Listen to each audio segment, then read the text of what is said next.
Babala po, sensitibo ang video na inyong mapapanood. Natusok ng bakal sa talukap ng mata ang isang batang lalaki sa Cebu City habang naglalakad siya papasok ng eskwelahan. May report si Alan Domingo ng GMA Regional TV.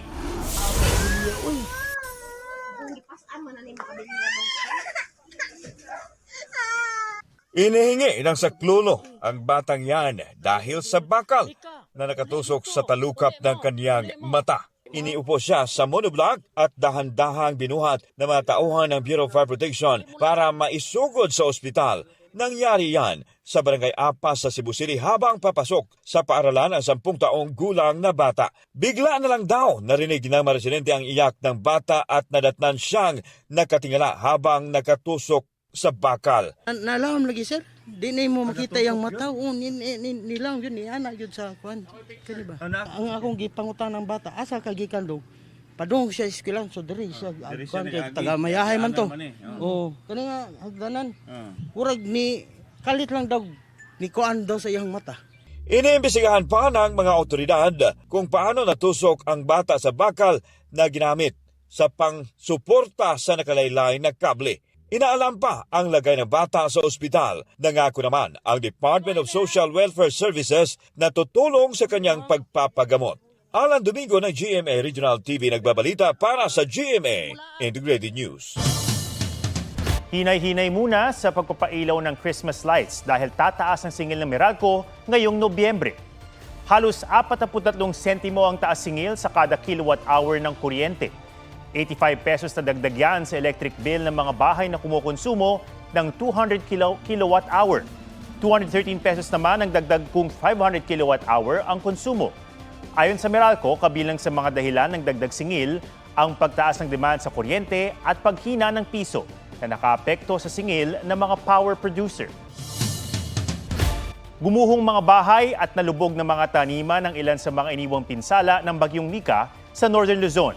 Sa probinsya ng Aurora, umapaw ang ilang ilog kaya hindi mahatiran ng tulong ang ilang residente. Mula sa bayan ng Kasiguran, may live report si Darlene Kai.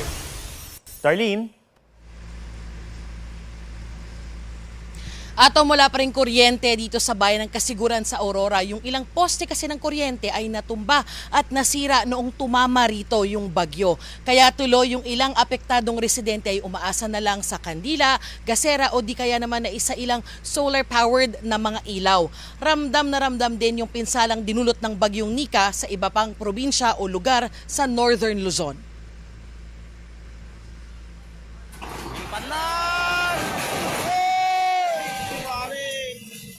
Nilamon ng ilog ang bahay na ito sa barangay Taguntungan sa Bag-aw, Cagayan. Nangyari yan sa gitna ng pananalasa ng bagyong Nika kagabi. Walang tao sa loob dahil nasa Tuguegarao City ang may-ari.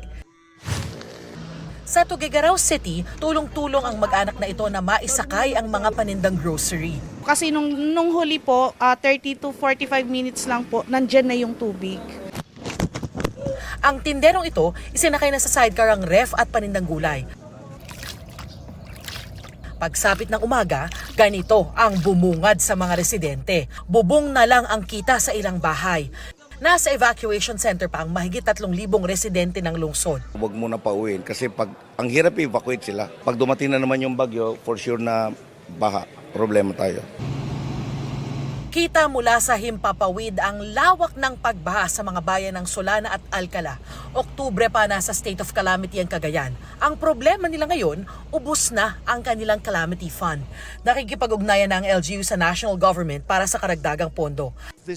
Ayon sa Pangulo nitong nakaraang linggo, paubos na ang quick response fund ng gobyerno. Pero wag daw mag-alala at muli itong popondohan. Historically, as early as October, sometimes September, yung calamity fund ng national at ng mga local na uubos na siya.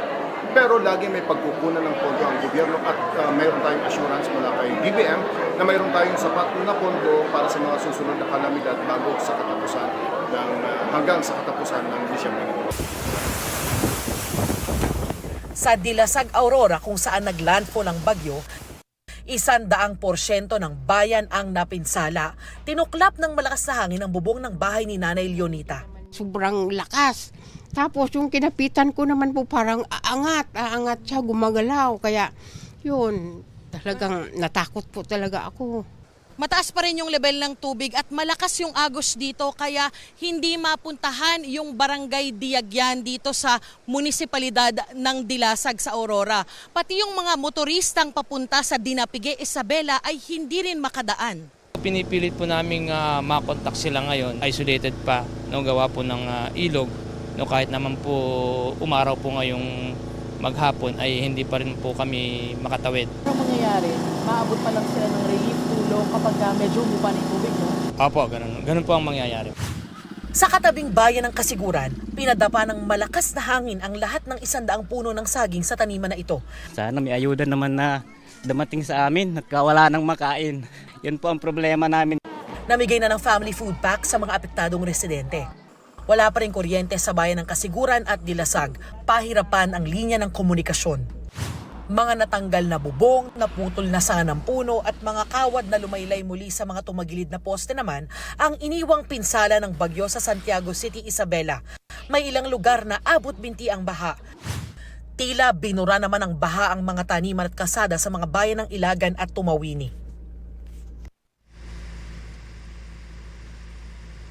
Atom, ayon sa Kasiguran MDRRMO ay sinisikap ng Aurelco na maibalik yung supply ng kuryente dito sa bayan ngayong linggo.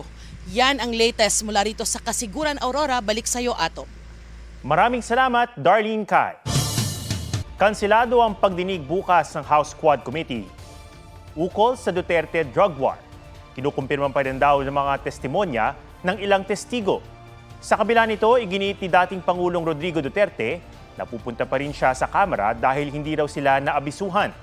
Depensa ng House Quad Committee, wala silang natanggap na kumpirmasyon na dadalo si Duterte sa pagdinig. Nagpadala raw sila ng sulat na postponed ang hearing. Ngayong gabi, sinabi ni dating presidential spokesperson Salvador Panelo sa isang video na walang natanggap na notice ang kampo ni Duterte tungkol sa kanselasyon ng pagdinig. Pupunta pa rin daw bukas sa Kamara si Duterte para kausapin ang mga kongresista kung kailan pwedeng ituloy ang pagdinig.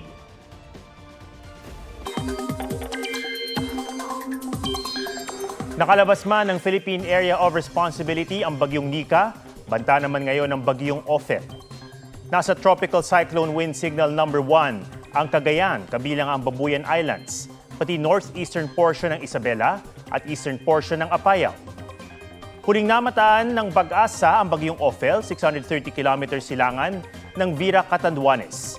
Pa-west-northwest sa bilis na 25 km per hour ang galaw nito at posibleng maglandfall sa silangan ng Cagayan o Isabela sa Huwebes. Bukod sa bagyong Ophel, binabantayan din ang tropical storm Manny na kung papasok sa PAR ay tatawaging bagyong Pepito. Malayo pa ito pero sa initial outlook ng Pag-asa, posibleng lumapit yan sa Bicol Region o Eastern Visayas ngayong linggong ito. Sa datos naman ng Metro Weather, mababa pa ang tsansa ng ulan bukas ng umaga. Pero sa tanghali, may tsansang ulanin ng ilang bahagi ng Luzon at Visayas. Posible rin ang kalat-kalat na pag-ulan sa Mindanao. Sa hapon naman, posibleng ulanin ng ilang bahagi ng Metro Manila.